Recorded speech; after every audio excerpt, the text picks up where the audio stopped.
कहीं ये वो तो नहीं। रविवार की छुट्टी के बाद सोमवार की सुबह निशा को बेहद बोर लगती। हर सोमवार की तरह आज भी देर से आंख खुली। हड़बड़ी में उठकर तैयार हुई, नाश्ता बनाया, अपना और अनुज का टिफिन पैक किया, फिर सरपट बस स्टॉप की तरफ भागी। सोमवार को वो अक्सर कनॉट प्लेस के लिए 8:30 बजे की चार्टर्ड बस मिस कर जाया करती थी, मगर आज किस्मत कुछ अच्छी थी, जो बस भी उसी की तरह लेट थी। वो दौड़कर बस पर सवार हो गई और एक विंडो सीट को हथियाकर गहरी सांस छोड़ते हुए तसल्ली से बैठ गई। बस अगले स्टॉप पर रुकी तो उसमें 3 किशोरियां सवार हुई और निशा से पिछली सीट पर बैठ गईं। सवारियों के कोलाहल के बावजूद निशा आंखें मूंदे शांत बैठी थी। पिछली सीट से लड़कियों की धीमे धीमे चुहलबाजियों, हास्य ध्वनियों की आवाजें आ रही थीं। उनकी कुछ उड़ती उड़ती सी बातों ने निशा का ध्यान खींच लिया। पता है यार, पहले मुझे लगा शायद ये मेरा वहम है, मगर कुछ दिनों से मैंने बार बार नोटिस किया है कि वो जब तब नजरें बचाकर मुझे ही देखता रहता है, बहाने से मेरे आसपास से गुजरता है। कल तो वो मुझसे नोट्स भी मांगने आया था, जैसे पूरी क्लास में एक मैं ही बची हूँ नोट्स देने के लिए। सच, आश्चर्य और जिज्ञासा मिश्रित स्वर उभरा। दिखने में कैसा है? स्मार्ट है क्या? सहेलियों की उत्सुकता बढ़ रही थी। हाँ है तो। वाह, क्या बात है। तो क्या वो तुझे प्रपोज करेगा? पता नहीं, तो तू कर दे ना बाबा। घबराहट और संकोच भरे स्वर के बाद गूंजती मधुर हास्य ध्वनियां, उनकी वो दिलकश चुहलबाजियां निशा के दिल को भी गुदगुदा गईं और 4 साल पहले की कुछ ऐसी ही रोमानी यादें किसी बेलगाम सावनी घटा की तरह उमड़ घुमड़ कर उसके स्मृति पटल पर बरस गईं। निशा और उसकी बचपन की सहेली सुधा साथ साथ कॉलेज आते जाते थे और उनमें रास्ते भर इसी तरह की बेफिजूल मगर दिलचस्प गुटमुट चलती रहती। मसलन आज कॉलेज में किसने क्या पहना था, किस लड़के ने उन्हें पटाने की नाकाम कोशिश की, किसका किसके साथ अफेयर है, इत्यादि। कॉलेज खत्म करते ही निशा की एक अच्छी कंपनी में बतौर ट्रेनी नियुक्ति हो गई थी। सुधा का ऑफिस भी पास ही था। शाम को घर जाने से पहले आदतन दोनों कुछ देर साथ बैठ गप्पे लड़ाते। अपने पैरों पर खड़े होने की भावना ने निशा में गजब का आत्मविश्वास भर दिया था। सोच निश्चिंत हो गई थी और दिल के भीतर रह रहकर कुछ इंद्रधनुष के सुनहरे रंग सी कल्पनाएं उभरने लगी थीं। मगर इसमें दोष उसका नहीं, उसकी नादान उम्र का था। यही तो वो उम्र थी जब नजरें हर राह, हर मोड़ पर उस अनदेखे अनजाने चेहरे को खोजने लगती हैं, जिसको पाकर कुछ और पाने की ख्वाहिश नहीं रह जाती। अपने आसपास से गुजरने वाले हर खूबसूरत चेहरे को देखकर मन पुकार उठता है, कहीं ये वो तो नहीं। उम्र के उसी नाजुक पायदान पर खड़ी निशा का दिल भी कुछ बेकरार सा रहने लगा था और आंखें भीड़ में उस हमसफर को तलाशने लगी थीं, जिसका हाथ थाम कर आने वाले जीवन का हसीन सफर तय करना था। एक दिन निशा अपने केबिन में बैठी थी, तभी उसके बॉस एक अपरिचित नवयुवक के साथ वहां आए। निशा, मीट मिस्टर दिनेश, इन्होंने आज ही हमारे प्रोजेक्ट में ज्वाइन किया है। निशा ने उस युवक को देखा और ना जाने क्या हुआ कि उसकी आंखें अनायास ही शर्मसार होकर झुक गईं। ऐसा आकर्षक व्यक्तित्व, इतना खूबसूरत चेहरा, चेहरे पर सादगी और विनम्रता भरी बड़ी बड़ी आंखें।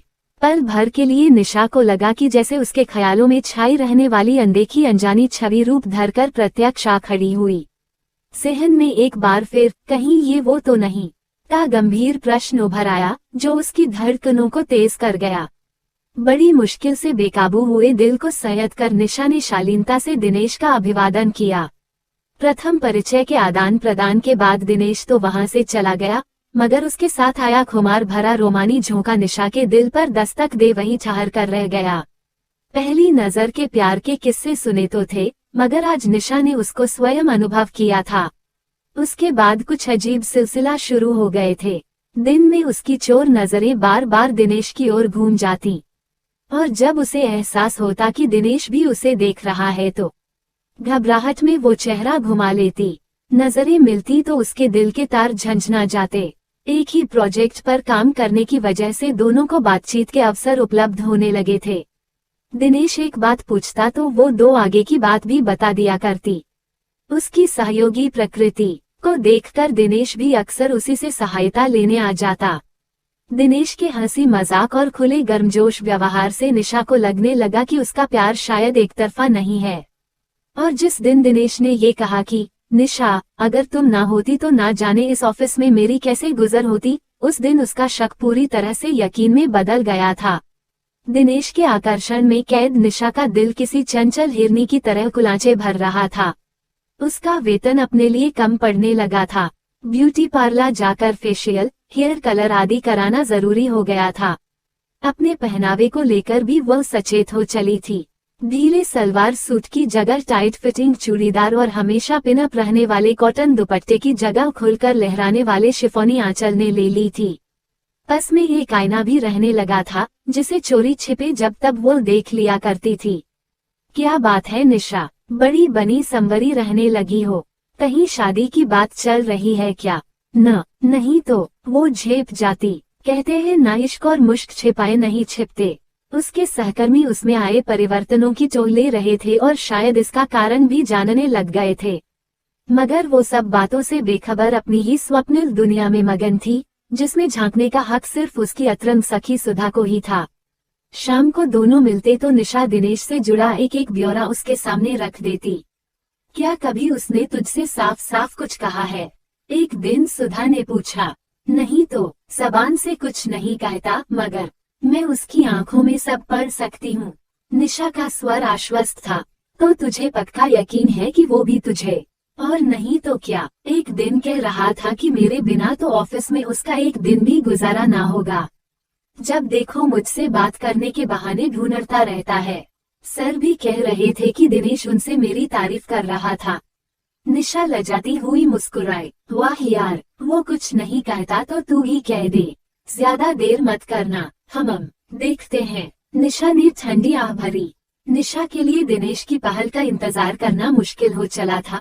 उसने कई बार सोचा कि उससे साफ साफ पूछ लेगी कि जब वो उसे पसंद करता है तो कहता क्यों नहीं, और ये भी बता देगी कि वो उसे दिल की गहराइयों से चाहती है, मगर मौका आने पर जबान दगा दे जाती।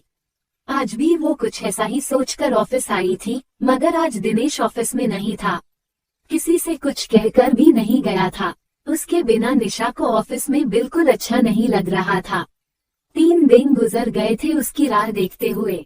किसी विरहनी की भांति आंखें इंतजार की वेदना में सूनी हो चली थीं। आज दिनेश वापस आ गया था। वो कुछ ज्यादा ही खुश नजर आ रहा था।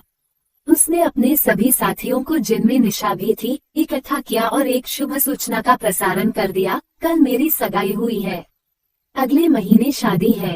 आप सबको जरूर आना है।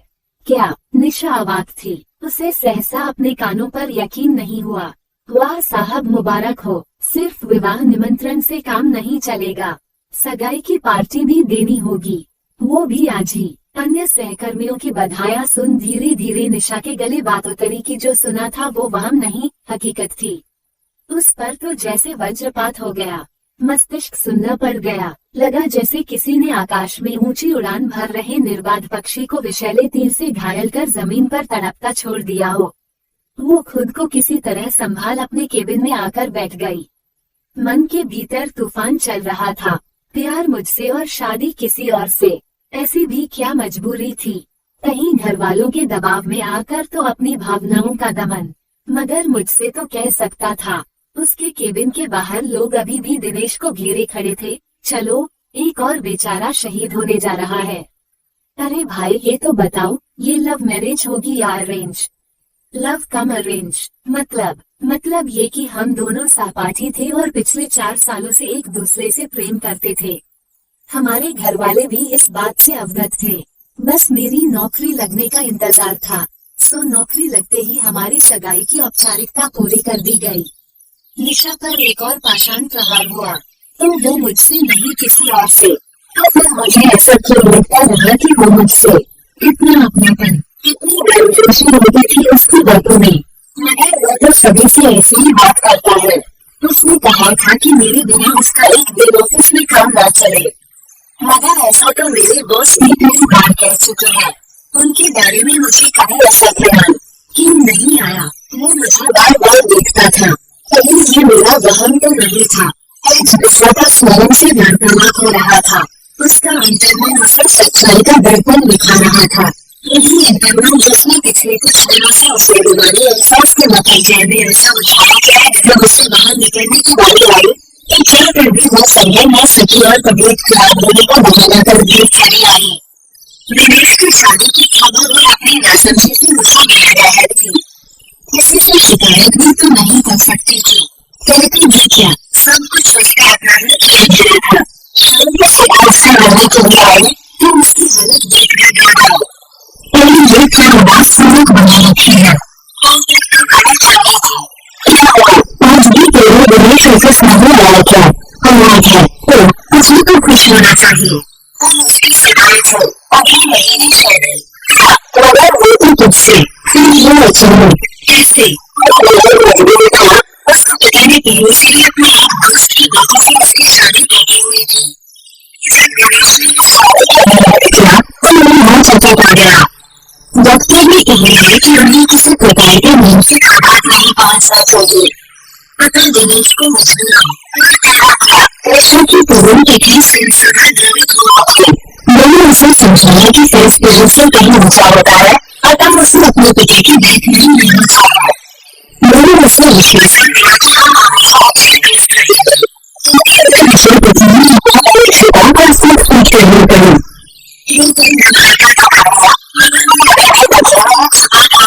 उसके छोटे नजरों सुबह के लिए नीति का सबक करने में सक्षम नहीं थी। जो उसके तथाकथित पूर्वों नियंत्रण के सम्मान में हासिल होने वाले थे। नशे की वजह से उसका काम करना मुश्किल हो चला था। दिनेश की समझ को आवाज से पहले तकलीफ के बिना उसके बस की बात नहीं थी, तो उसने एक दूसरी कंपनी में आवेदन भेजा जो स्वीकार हो गया। नए परिवेश में सोने के साथ जीवन के बैठे मगर उसके प्रारंभिक सारी कष्टों में धीरे धीरे उद्योग के सामान्य बना हो गए। समय गुजर तो रहा था, मगर हम अभी भी पहले ये देखा कि मौजूद सवालों पैदा करने की थी और एक दिन विषय के साथ जीवन में किसी न कोई प्रेम का संकल्प था। संपूर्ण दिनेश के सुनहरे लेने की सीमित खासी हमारी कल्पनाएं प्रज्वलित हो उठी। यह इस बार में नाम किसी एक दिन से नहीं बल्कि वो दिन से निकल गए जिसका परिणाम लोगों की इसी महीने नशा और अपने विवाह की दूसरी सालगिरह मनाने जा रहे थे। इनमें प्लीज डॉक्टर की कर्कश आवाज से मुशर्रफ से बैठाए बहुत खोल हुई। उनका पिछली सोच पर देखा तो बचन रुके अभी भी सारे थे। उसने नवीन सफलता के लिए शुभकामनाएं मुस्कुराते हुए आशा को अपने